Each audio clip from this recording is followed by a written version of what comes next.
So hello guys, Shubham is this side and welcome to the channel One Orbit. So आज की हमारी video का topic है functions. And functions बहुत ज़्यादा यूज़ होते हैं इन जावास्क्रिप्ट और any other programming language. So guys, let's start the video.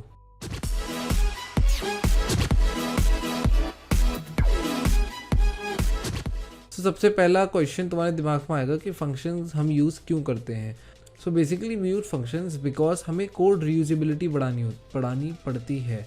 जैसे फॉर एग्जांपल, अगर हमें किसी को अलर्ट करना है, अगर वो बंदा पहली बार आ रहा है हमारी साइट पे कि hello how are you, hello, और फिर वो जब जाए तब हमें लॉग आउट करे, हमें तब भी उससे सेम अलर्ट करना है, जब वो वापस लॉग इन करे तब सेम अलर्ट आए, तो बार बार हम पूरा अगर ये अलर्ट करके लिखेंगे, इससे अच्छा अगर हम फंक्शन कॉल हम कैसे करते हैं, जैसे फंक्शन लिखेंगे, देन हमें फंक्शन का नाम क्या देना है, से हेलो, एंड देन हम ब्रैकेट्स बनाते हैं, then basically and then curly brackets.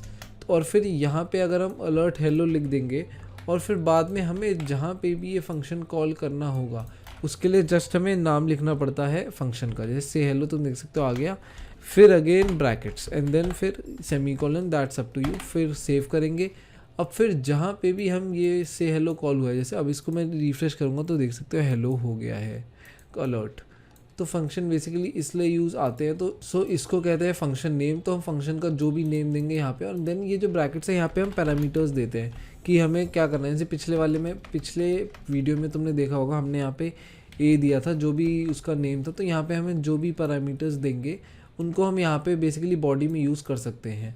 तो फंक्शन में बेसिकली वेरिएबल्स भी अगर हम इन बॉडी यूज़ करेंगे, जैसे हमने यहाँ पे कोई फंक्शन डिक्लेयर कर दिया let A equal to 34, and then बाद में भी हम उसे यूज़ कर सकते हैं। यहाँ पे बस हम अलर्ट कर देंगे ए, तो इसे कहते हैं फंक्शन के अंदर कॉल करना। जैसे 34 हो गया, और फिर जैसे हमने ये फंक्शन कॉल करा था, अभी तुमने देखा होगा यहाँ पे ए को 34 डिक्लेयर करा, बट अगर मैं यहीं इसके बाहर अगर अलर्ट करूँगा ए को सेम, तो एरर आ जाएगा बेसिकली, क्योंकि हमने 34 होगा। और फिर मैं अगर इसे इंस्पेक्ट करूँगा तो यहाँ पे तुम कंसोल लॉग में देख सकते हो A is not defined, line number 7 ये वाला ए इज़ नॉट डिफाइंड। तो ये इसीलिए होता है क्योंकि ये लोकल वेरिएबल होता है and it is called inside the function.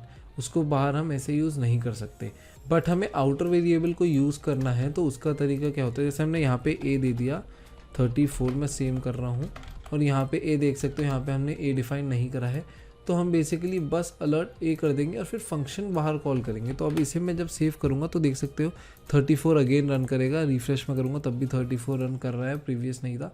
तो आउटर वेरिएबल अगर हमें कॉल करना होता है फंक्शन में तो हम इस तरीके से करते हैं। और फिर बेसिकली अगर जैसे मुझे इस आउटर वेरिएबल की वैल्यू भी चेंज करनी है, तो यहाँ पे हम फिर उसकी वैल्यू चेंज कर सकते हैं। ए को हम 35 दे देंगे एंड देन अलर्ट करेंगे, देख सकते हो 35 होगा, और जो फंक्शन के अंदर हमने वैल्यू दी होगी वही वो वापस ले लेगा। तो अब मैं बात करता हूँ पैरामीटर्स के बारे में। तो अब मैं पैरामीटर्स यहाँ पे दूंगा। जैसे मैंने यहाँ पे फ्रॉम दे दिया, तो यहाँ पे इसमें क्या होता है, जहाँ पे जो भी तुमने पैरामीटर यहाँ पे दिया है उसे तुम अंदर फंक्शन की बॉडी में कॉल करते टाइम वही पैरामीटर सेम देना पड़ता है। अब मैं इसका तरीका दिखा देता हूँ तुम्हें। जैसे मैंने अलर्ट फ्रॉम कर दिया एंड यहाँ पे लिख दिया जो भी हमें मैसेज उसे देना है, तो यहाँ उसका नाम मैंने मैसेज लिख दिया। तो अब अलर्ट ए हटा देता हूँ, ये भी हटा देता हूँ।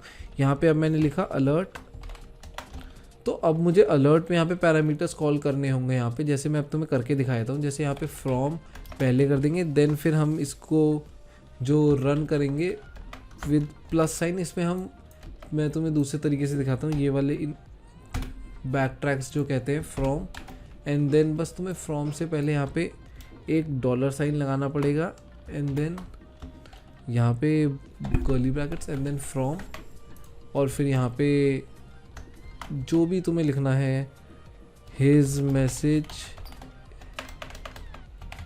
इज दिस, एंड देन फिर यहाँ पे अगेन मैसेज कॉल करने के लिए dollar sign, curly brackets and message.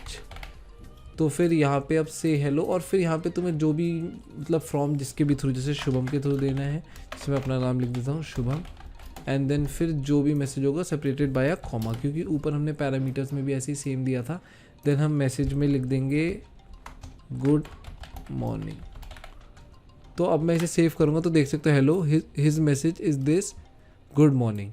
तो बहुत इजी तरीका है फंक्शन के अंदर पैरामीटर्स भी देने का। बस तुम्हें यहाँ पे फंक्शन के अंदर जो ब्रैकेट्स होते हैं वहाँ पे पैरामीटर लिखने होते हैं, फिर अलर्ट या फिर अंदर तुम्हें जैसे भी यूज़ करना है उन्हें तुम लिखो, एंड देन बाद में फिर फंक्शन जब कॉल कर रहे हो तो फिर उसकी वैल्यू डायनामिकली चेंज करने के लिए यहाँ पे तुम एक और से हेलो का फंक्शन बुला सकते हो, और किसी और के थ्रू भी मतलब मैसेज कॉल कर सकते हो। जैसे रवि लिख दिया यहाँ पे तुमने, और उसका मैसेज फिर तुम्हें जो भी लिखना है कि कैसे हो। So it is basically quite easy to use function. तो पहले अभी प्रीवियस चल रहा है तो पहले शुभम आएगा एंड देन फिर रवि का मैसेज। तो बार बार इसीलिए यूज़ आते हैं फंक्शन कि तुमने एक ही कोड दोबारा नहीं लिखा और कोड रीयूजेबिलिटी बढ़ा दी। बस तुमने बेसिकली बस फंक्शन को कॉल करा और अंदर का मैसेज, बार बार तुम्हें अलर्ट ये नहीं लिखना पड़ा जहाँ भी यूज़ करनी थी लाइन। तो एक बार बस फंक्शन लिखा एंड देन बाद में तुम कितनी बार भी इसे यूज़ कर सकते हो। तो अब एक और काम के लिए यूज़ आते हैं फंक्शन जब हमें कोई वैल्यू रिटर्न करनी होती है। तो जैसे यहाँ पे इस पैरामीटर्स में सेम दे दूंगा ए और बी कुछ भी जैसे, एंड देन फिर हमें यहीं पे डिक्लेयर करना है उसकी वैल्यूज़ एंड फिर बाहर रिटर्न करनी है उसकी वैल्यूज़। तो हम वो भी कर सकते हैं या फिर बाद में पैरामीटर्स में भी दे सकते हैं। तो रिटर्न हमें जैसे करना है a+b, तो हम यहाँ पे रिटर्न कर देंगे a+b की वैल्यू, और फिर यहाँ पे बस एक वेरिएबल से या फिर लेट करके हमने जैसे इसे कर दिया answer, and then we call it कि सम जो हमने से हेलो फंक्शन दिया था वो कॉल करेंगे, और फिर यहाँ पे हम उसकी वैल्यू दे देंगे और फिर अलर्ट कर देंगे आंसर को। जैसे हमने ए को दिया 3 और उसको दिया 4, एंड देन फिर बाद में हमने अलर्ट कर दिया आंसर। तो इससे क्या होगा कि देख सकते हो 7 आ गया। तो बेसिकली बाद में तुम्हें जब भी पैरामीटर्स या फिर कोई वैल्यू रिटर्न करनी होती है तो रिटर्न में उसको तुम बेसिकली बाहर दे सकते हो, एंड देन फिर उसको एज अ वेरिएबल बाद में कहीं भी यूज़ कर सकते हो, एंड देन उस वेरिएबल के साथ जो भी यूज़ करना है, जैसे मैंने अलर्ट कर दिया तो अलर्ट कर सकते हो और देख सकते हो ऐसे 7 आ जाएगा। सो फंक्शंस में बेसिकली इतना ही था। मैं आगे फंक्शंस और डीपली समझाऊंगा। तो आज की इस वीडियो में फंक्शन से रिलेटेड इतना ही था। बस एक चीज़ और कहना चाहूँगा, जैसे फंक्शंस का नाम तुम्हें हमेशा रेलेवेंट रखना चाहिए। जैसे फर्स्ट हमने हेलो कहा था तो जिससे तुम्हारी ईजी रहे और कोड बार बार यूज़ करने के लिए आसान रहे। तो जब भी तुम्हें याद रहेगा कि जब भी मुझे हेलो करना है मैं से हेलो लिख दूंगा, और फिर इसलिए हमेशा फंक्शंस के नेम तुम्हें वैसे रखने चाहिए कि बाद में तुम्हें याद रहे और फंक्शंस तुम बार बार यूज़ करते रहो। सो गाइस इस वीडियो के लिए इतना ही था। I hope you like the video. तो अगर वीडियो अच्छी लगी हो तो लाइक बटन ज़रूर दबाना और अपने फ्रेंड्स में शेयर करना। So guys that's it, that's Shubham signing off.